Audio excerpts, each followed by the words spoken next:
The strategic objectives and creative campaign strategies and tactics assignment. This is the beef of the strategy part of the course.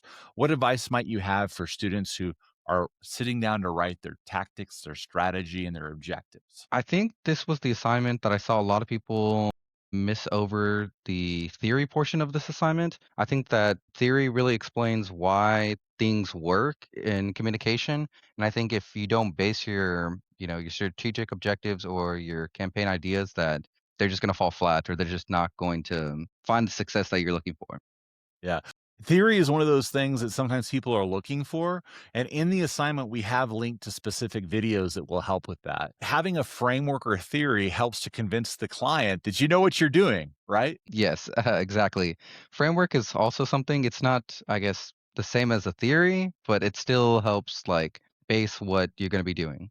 Exactly. And we love RPI, research, planning, Mhm, mhm. implementation, evaluation. It's a nice acronym from the Public Relations Society of America. And it should be in every single PR class as an organizing structure for how to do this kind of work, right?